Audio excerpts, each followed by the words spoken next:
Welcome back, everyone. Michael here with Offshore Citizen. Today we're going to be discussing what is the real rate of inflation. Is it actually what it is reported? How does inflation matter? What difference does it make to you in your investing, in terms of your wealth building, in terms of your wealth preservation? Here we talk lots about, protecting wealth, about, doing that through saving on taxes, through asset protection, etc. Well, protecting against inflation is one of those key areas. We want to discuss what this means, and in fact, especially in light of the fact that there's a lot of kind of confusion about what inflation refers to or why it's important, and there's a lot of kind of misinformation out there around what the real inflation rates are. So we're going to go through all of that today, and I'm going to kind of cover CPI, RPI, WPI, many other pieces of information. I'm going to give you some anecdotal ways of thinking about it, which are important.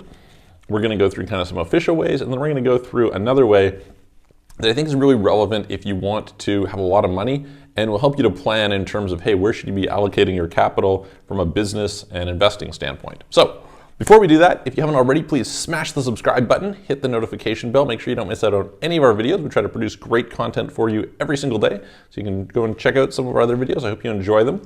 And if you're at all interested on this channel, we talk lots about international tax planning, asset protection, company formations, bank account opening, residencies, citizenships. We help you figure out, how it is or what the best solution is for you, and then we help you to implement it. So if you're interested at all in help with figuring out, what's the best solution for you for international business or international living, and if you're interested in help with setting all that up, please reach out to us. You can book a call with me, clarity.fm/Michael Rosmer. There's a link in the description below, or you can visit our websites, offshorecitizen.net and offshorecapitalist.com, and you can send a message through either of those. Okay, diving into it.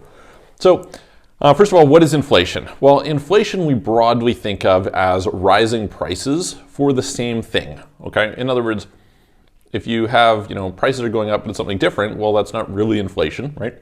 So we often think about it in terms of kind of rising cost of living, right? It's the idea that your dollars don't go as far. In other words, the same number of dollars today don't buy you as much in 5 years from now or 10 years from now as they do today. And this has some consequences, such as the fact that, hey, if that's true, you should probably be spending your dollars today, right? Now, the way that they measure inflation typically is through something called CPI, Consumer Price Index. And the way they figure it out is they have this broad basket of goods and services, and they kind of track the spending and the costs over time. Now, contrary to what some people may say, this is kind of a black box, okay? So unfortunately, they don't really give very specific data about exactly what they're tracking and in what quantities, okay? But there's a lot of allegations or concerns that this might be way off. And this kind of the part of the impetus for this video today came from I was having a conversation with someone today who suggested that inflation, if you really look at it, is running more like 8%. And the idea is that the way that they measure inflation changed around around 1980, early 80s, somewhere around there. And if you track it, it's really 8% as opposed to, today, over the last number of years, basically the tracked interest or inflation rate by the central bank has been, sub 2%, which is their target, right? They basically, part of the mandate of central banks in places like Canada, the US, is to have an inflation rate target, and they're supposed to be trying to keep it around 2%. Shouldn't be really much lower, shouldn't be much higher. And anyway, the concern is that, they're saying that it's very low, but maybe it's actually high. And in fact, Janet Yellen, when she was the Fed chairman, said that the lack of inflation was kind of a mystery. So we're going to talk a little bit about what that means. Is that true? Is it really 8%? Is it 2%? Is it something in between? We'll go from there. There's other ways of measuring inflation aside from Consumer Price Index. For example, there's the Retail Price Index, which is more common in places like UK. And there's the Wholesale Price Index, or WPI, as well. And then there's some other different methodologies that they've used. And part of it is changing what the basket of things is that's included in there. Sometimes it's calculated what we call arithmetically as opposed to geometrically. And so what's the mathematical accuracy of that? So that's a little bit of a difference between Retail Price Index and Consumer Price Index. Okay, so there's some pieces there. What are some other factors that are relevant? Anyway, so Let's start off by pointing out a few things that I think people get thrown off by inflation by focusing on a narrow bandwidth of goods and services, okay? The truth is there's always things that are going up in price. There's always things that are going down in price. There's some variance that's happening here, right? If you think back on it historically, you could easily say, oh, wow, prices have really bumped up, let's say in the last year. So for instance, somebody sent me a chart of how the prices of soybeans, wheat, and something else spiked this year. And if you look at this narrow period of time, it looks insane. Now, if you go back a few years, you see that actually it's lower than it was in, I don't know, 2012 or something like that. So I think when you're looking at inflation, perspective is very important. Let's use a few examples. You could say, we have a lot of inflation, okay? All right, well, if you look at, let's say, food, maybe you can see an example of that. Or if you're looking at housing in Vancouver, maybe you'd see that. But let's say that you were looking at the price of gasoline, okay? So the price of oil peaked in like August of 2007 at $150 a barrel. This past year we had a negative $34 a barrel, right? So was there inflation in oil? No, there was a big downturn, right? And so when we're thinking about inflation, we're trying to capture a very broad picture, when in reality, life isn't really a broad picture, right? You have a slice of these things. And so it's kind of like applying a mortgage rate across the country when to counteract, a particular market that's heating up too much when another one might be down. So there's some reasons that that's not necessarily a very good way to go, but let's just talk about it for a second anyway. So first of all, let's think about housing, right? Because housing typically is not included in CPI. So part of there's like a few key criticisms about CPI. The first is that certain key expenses are not included in that basket, okay? That's the first thing. In particular, the price of purchasing real estate is not included. So the price to purchase an apartment in downtown Vancouver, let's say, could have gone from $500,000 to $1.2 million. That's not reflected in CPI. And people might be like, whoa, that doesn't really make a lot of sense, okay? And that's a fair point. We're going to talk in a minute about why that's sort of relevant. Let's talk about that immediately. So the thing is, what is it that makes inflation a useful indicator? Okay, one you might say is, all right, tracking, how people's wages should increase or something like that, right? That's one way of looking at it. But I think for me, one of the aha moments that made me understand how CPI is composed came when I started to study basically booms and bust cycles, right? And you start to realize that there's two different types of kind of like market crashes or like downturns, right? Recessions. You can have an inflationary recession or you can have a deflationary recession.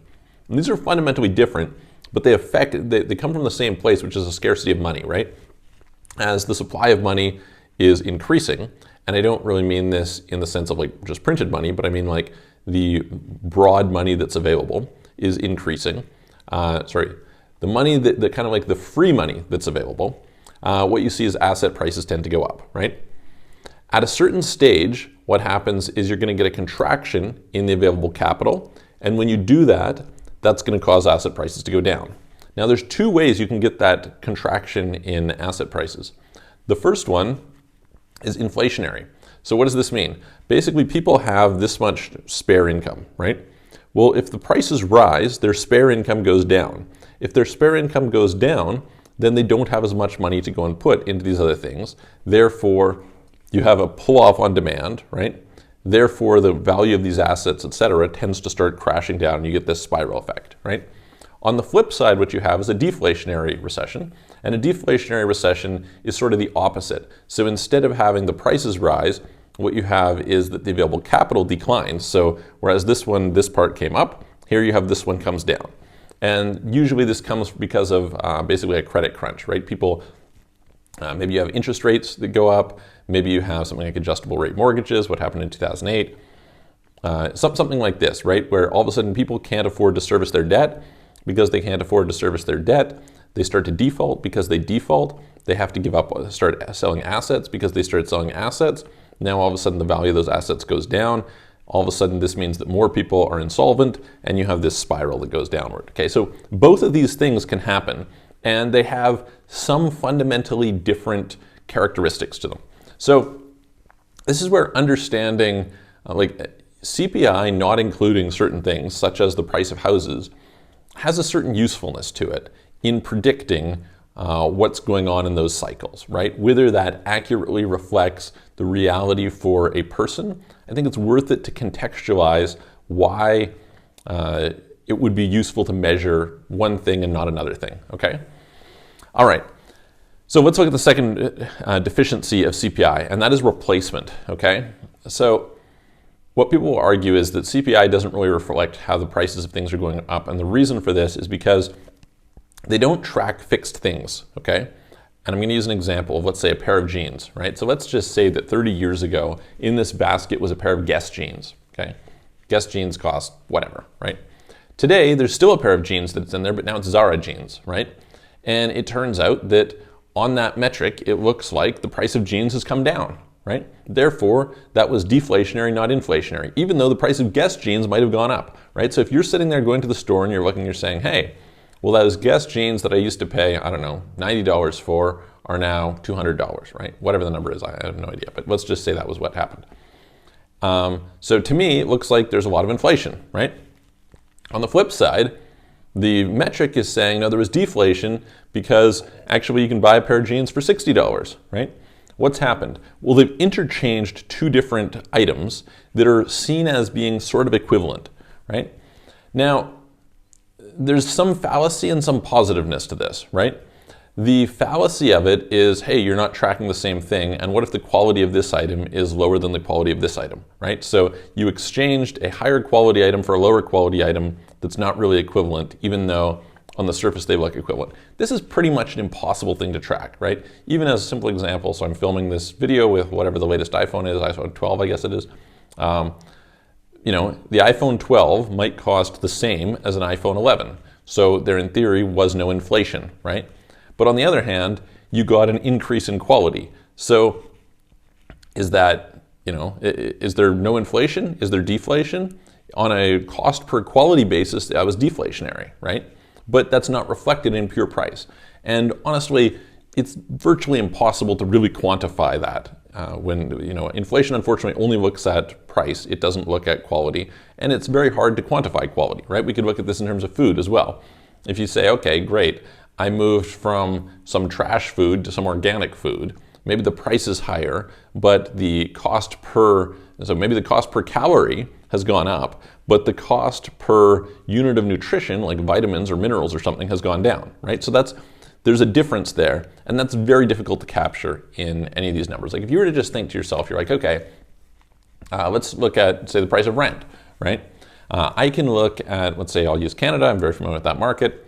If I went back to 2008 and I compared the rental price change between Vancouver and Edmonton, okay? Two major cities, I've lived in both of them, so familiar with both of them. So in Vancouver, the prices of rent went way up since 2008. In Edmonton, the prices are pretty much static, maybe a little bit down in a bunch of cases, like literally the same unit in the same building, et cetera. I looked this up recently. So was it inflationary or was it deflationary? Hard to say, right? If you start saying, okay, you know, like I said, you have this iPhone, you know, is it up or is it down? Hard to say. Certainly the price of iPhones has gone up since they were originally released, but the quality that you get from an iPhone has also gone way up. So inflationary, deflationary. So if you start to think about the enormous challenge of figuring out the real inflationary, deflationary picture, this is not an easy thing to do, right? And there's a really interesting interview Eric Weinstein did. I want to say it was with Dr. Roger Penrose, but for some reason I think I might have that wrong. And he suggested that inflation rates were much higher than reported by CPI. And the person he was talking to, again, I think it was Roger Penrose, but I might be wrong about that, said, hey, well, if you believe that, there's ways to bet against it. You know, great. If you think so, just go and bet on it. And you can go into the markets, and this is how you do that, et cetera. And that was, to me, like a very compelling argument.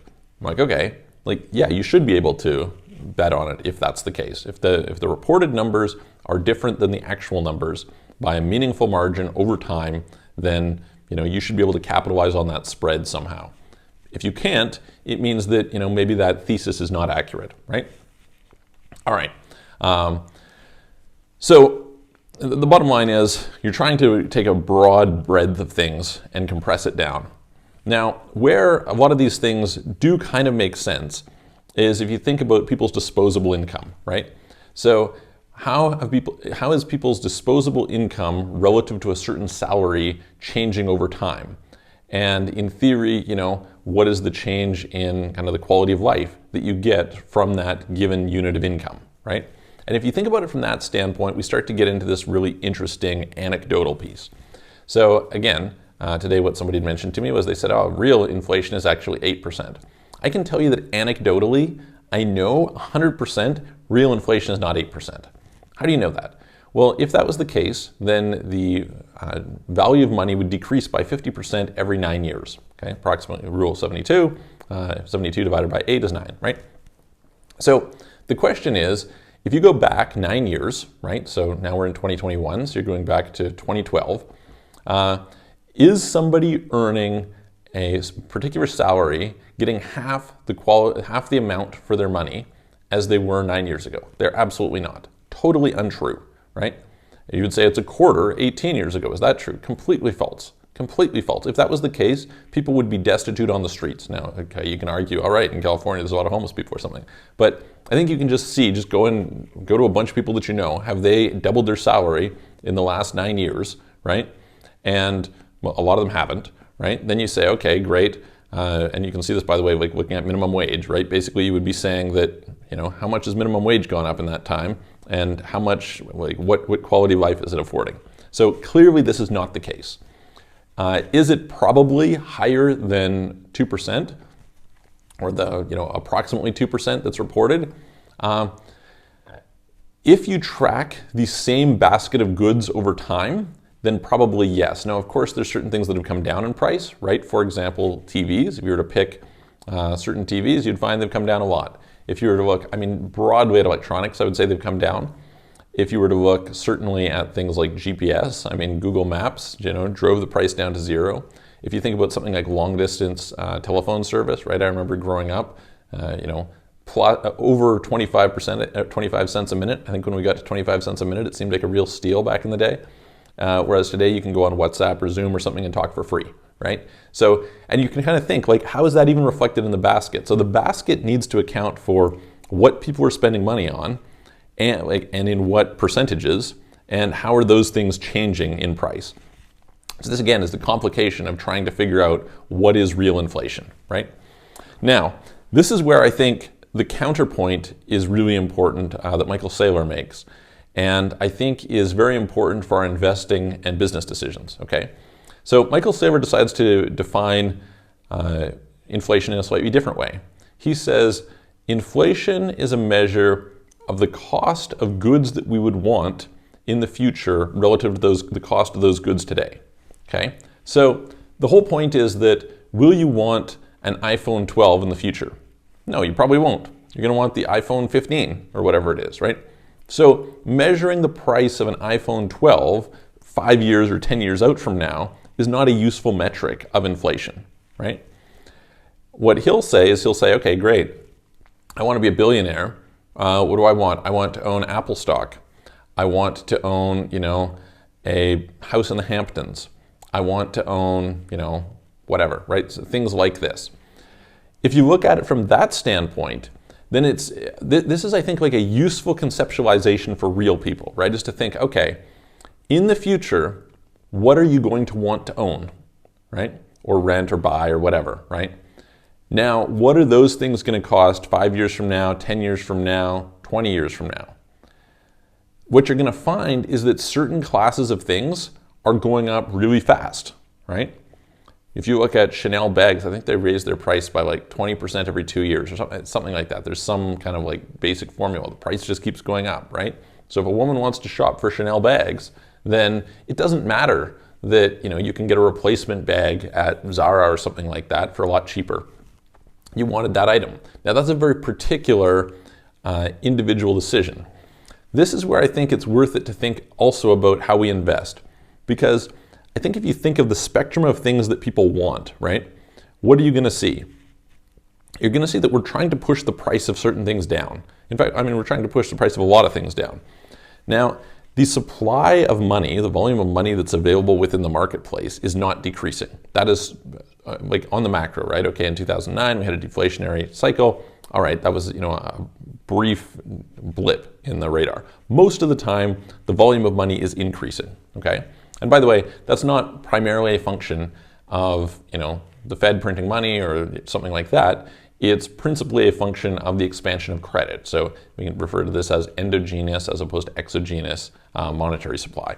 Okay, so the whole point is that over time, as assets increase, the availability of credit increases, et cetera, and all of a sudden the expansion of money. Well, what happens is you tend not to spend more money on certain things, right? You have a limited consumptive capacity of certain things, and as we drive the prices down of those things, what ends up happening is it frees up more disposable income, okay?